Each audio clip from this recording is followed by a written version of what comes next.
भाई ये हुई ना बात, बहुत ही बेहतरीन बल्लेबाजी वहां पर हैदराबाद के बल्लेबाजों ने दिखाई, जिस तरीके से बैटिंग आज की। और ईडन गार्डन्स जो है थोड़ा सा वहां पर खामोश सा हो गया। भाई वार्नर की वापसी और क्या अनोखे अंदाज में। एमपीएल प्रेजेंट्स क्रिक बज लाइव में मैं समीर आप सबका स्वागत करता हूं। हमारे एक्सपर्ट्स अभी भी यहां बने हुए हैं। बड़ी अफसोस की बात है कि जाट भाई ने जो प्रेडिक्शन दी थी उससे मतलब 10 रन ऊपर 10 रन नीचे वाली बात थी, और 3 रन से एमपीएल का सुपर काउच जो है, सुपर सोफा जो है, उनसे मिस हो गया। लेकिन काफी अच्छा अनुमान, क्लोज बाय था अजय भाई, बहुत अच्छा सोचा आपने। कुछ अंदर और जाते आप थोड़ा सा तो मेरे ख्याल से वो बस 3-4 रन आप बना ही लेते, आप बना लेते। सोच रहा हूं मैं पहले तो क्या सोच रहे हैं? मैं इसमें आपको थोड़ी मदद करती हूँ। हाँ। उन्होंने बोला कि आप थोड़ा पीछे रह गए। हाँ। आपने ये देखा कि हम तो पीछे रह के खत्म, रेस का पार्ट ही नहीं रह गए, लेकिन वो हमने बोला ही नहीं। हमने सिर्फ ये बोला कि आप हार गए। सर देखो, जब आप पर्ची निकालते हो ना तो ये वैसे ही है जैसे रोड पे वो तोता लेके नहीं बैठा होता आदमी। आज क्या आने वाला है? इतनी सारी पर्चियां लगी हुई है, कोई तोता उठाते हो, किसी दिन सही हो जाता है, किसी दिन गलत हो जाता है। भैया क्या तरीके से करते हैं आप, संडे का दिन हो, सैटरडे का दिन हो, उसके बाद जो नंबर लगता है इनका वो कमाल का है। पर 3 रन से ये रह गए, लेकिन काफी सारे रन आज बनाए हैदराबाद में, जिनको आज बैटिंग के लिए भेजा था कोलकाता की टीम ने। ये देखिए बहुत ही बेहतरीन ओपनिंग पार्टनरशिप रही वार्नर और शंकर की। 118 रन की, 181 फॉर 3 ऑन द बोर्ड। और जिस तरीके से शंकर ने आके एंड में रन मारे, एक वक्त लग रहा था कि आखिरी के कुछ ओवर में जाके शायद कोलकाता की टीम बॉलिंग का कमाल दिखा पाए, शायद रसल कुछ और विकेट ले लें। पर विजय शंकर की बहुत ही बेहतरीन बैटिंग ने ये स्कोर को 181 तक पहुंचा दिया है। और बॉलिंग डिपार्टमेंट में भाई कई सारे चेंजेस। दिनेश कार्तिक आज सोचे थे भैया किसको बॉल दूं, ये पार्टनरशिप कौन तोड़ेगा। 8 बॉलर का इस्तेमाल किया उन्होंने। तो शुरुआत में बात करेंगे भाई वार्नर की। पिछली 6 इनिंग्स में उन्होंने सिर्फ 73 रन बनाए हैं, और उसके बाद 1 साल बाद वापस आके ईडन गार्डन्स में बैन के बाद उसी दिन जहां पर 1 साल की एनिवर्सरी है, जिस दिन से वो इंसिडेंट हुआ था, जाकर 85 रन और बहुत ही कम गेंदों में। कमाल की बैटिंग और देखने में अच्छा लगा।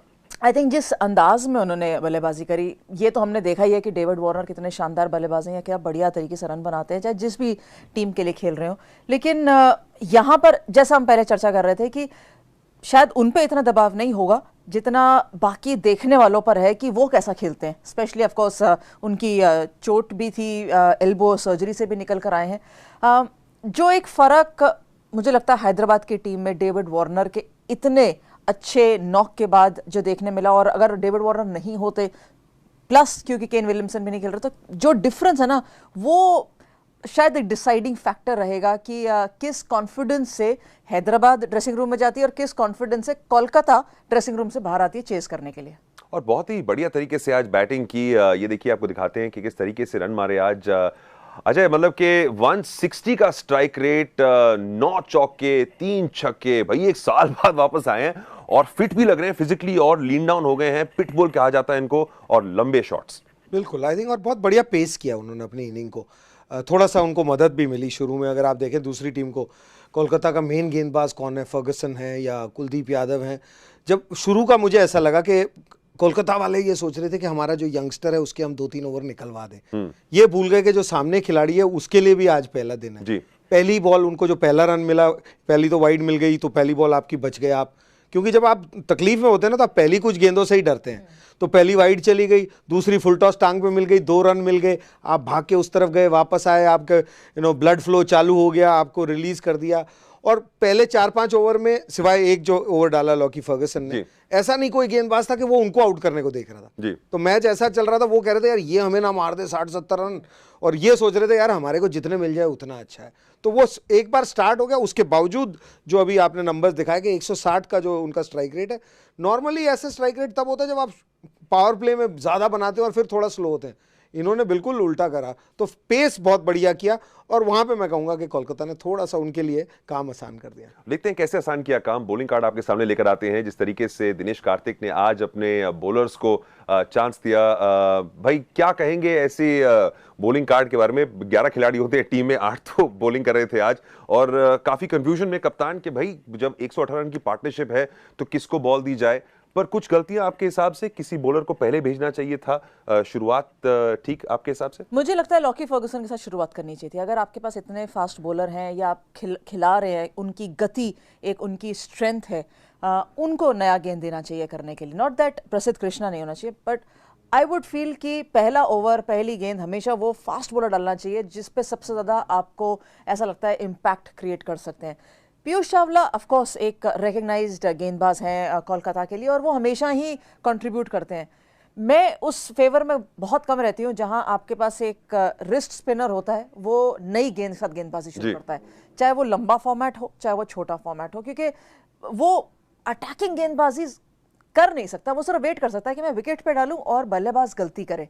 लेकिन जहां आप कई दफा अटैक करके गेंदबाजी कर सकते हैं या परचेज कर सकते हैं ना विकेट, वो फर्स्ट 2 या सेकंड या फोर्थ ओवर नहीं हो सकता लेग स्पिनर के लिए। बिल्कुल सही कह रहे हैं आप। और अगर बैटिंग की बात की जाए तो बहुत ही बढ़िया जो पार्टनरशिप की बात करते हैं, बेस्टो भी जिनको आज मौका मिला, इनिंग्स प्रोग्रेशन काफी बढ़िया रही कि 118 रन तक दोनों ने कमाल की पारी खेली। और उसके बाद जब वो विकेट गिरी तो लगा कि मोमेंटम शायद कहीं ना कहीं थोड़ा गिर जाएगा, लेकिन फिर भी उसके बावजूद विजय शंकर का जो क्रूशल नॉक था एंड में, उसने स्कोर को यहां पहुंचाया है।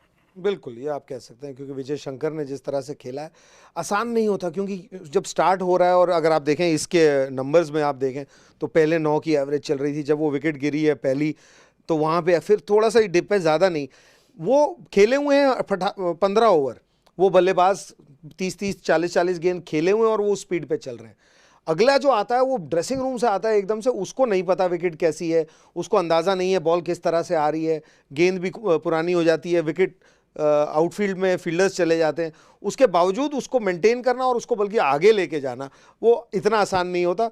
लगता आसान है, हाँ थ्रो कर सकते हैं आप विकेट, जैसे यूसुफ पठान ने ट्राई किया, लेकिन उसके लिए सक्सेसफुल होना और आखिरी में नॉट आउट आना, ये दर्शाता है कि उनका जो मेंटल स्टेट है, मैं उस तरह से देख रहा हूँ। आई थिंक मेंटली ये बड़े सॉलिड खिलाड़ी हैं, अपनी गेम को बहुत अच्छी तरह से समझते हैं, और ऐसा नहीं है कि हर बॉल पे लगी है।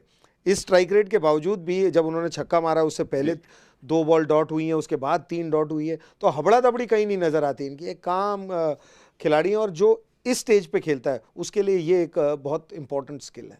और ऐसे बढ़िया खिलाड़ी हैं वो, एंड का जो 9.4 है शायद उनकी वजह से ही है। इनको आप भाई आप अपनी एमपीएल की सुपर टीम में ले सकते थे, क्योंकि जिस तरीके का प्रदर्शन कर रहे हैं भाई, ये एक इसेंशियल स्टे रहेंगे हैदराबाद की टीम के लिए। और वाकई जिस तरीके के रन मारे हैं, विकेट कैसी लगी आपको? हम बात कर रहे थे कि गति संभाल लेगी, टर्न लगेगी, 181 का जो लक्ष्य है काफी लग रहा है।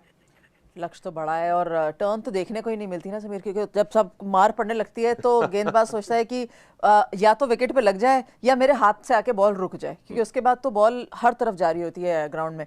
तो टर्न तो देखने को नहीं मिली, लेकिन ये जरूर है कि बल्लेबाजी के लिए विकेट अच्छी है, क्योंकि जितने भी शॉट्स कम से कम डेविड वार्नर लगाए ना, उन्होंने बल्ला चलाया है। ऐसा नहीं है कि उनको ग्राफ्ट करना पड़ा या मेहनत करनी पड़ी 1-1 2-2 रन के लिए, उन्होंने बल्ला चलाया और बाउंस भी अच्छा मिला है। तो अगर पहला मैच है कोलकाता के अंदर, ऐसा बाउंस देखने को मिलेगा और ऐसा सरफेस देखने को मिलेगा, तो उन्होंने 180 रन बनाए हैं, लेकिन इसका मतलब ये नहीं है कि कोलकाता नहीं बना सकती।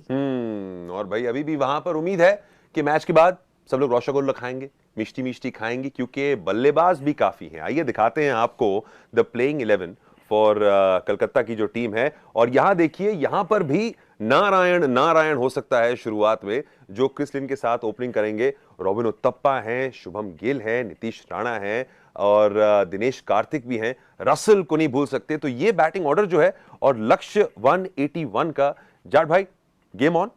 बिल्कुल गेम ऑन है, क्योंकि आप देखिए ना पहले 20 ओवर कैसे चले हैं।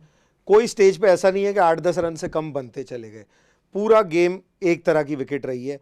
फास्ट बॉलर्स का प्रकोप रहा है मेरे हिसाब से। आप लॉकी फर्गुसन का अगर आज देखेंगे, उन्होंने 24 बॉलें डाली हैं, उनको अगर 3 या 4 चौके लगे हैं शुरू और एंड में, वो सिर्फ स्लोअर वन जब डाली है तभी लगे।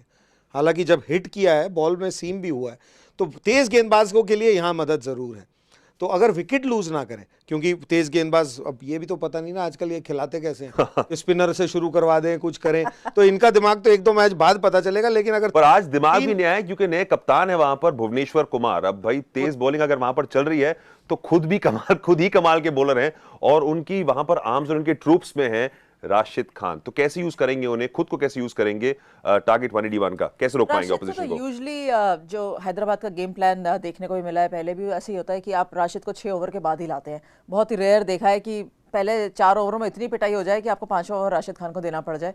लेकिन यहाँ मुझे लगता नहीं है, क्योंकि भुवनेश्वर लीड जरूर कर रहे हैं, लेकिन जो एक स्ट्रैटेजी बनी होगी या टॉम मूडी ने बिठा के समझाया होगा कि इस तरीके से आप चलाना चाहिए आपको, या इस तरीके से आप बाहर की तरफ देख लीजिएगा, टाइम आउट्स वगैरह भी रहते हैं, तो जल्दी आता तो नहीं दिखता। लेकिन ये ज़रूर है कि ये सतह आसान नहीं रहेगा गेंदबाजों को कम से कम रन्स रोकने के लिए। कुछ स्पेशल ही करना पड़ेगा हैदराबाद के गेंदबाजों को, क्योंकि जो बल्लेबाज हैं खासतौर पे कोलकाता में, दिनेश कार्तिक ऑफ कोर्स हम जानते हैं कि चेज कर सकते हैं, लेकिन शुभमन गिल आई थिंक एक अच्छे प्लेयर हैं, और अगर नंबर 3 खेलते हैं या नंबर 4 जहां भी कोलकाता को भेजा जाती है, चेज इज ऑन।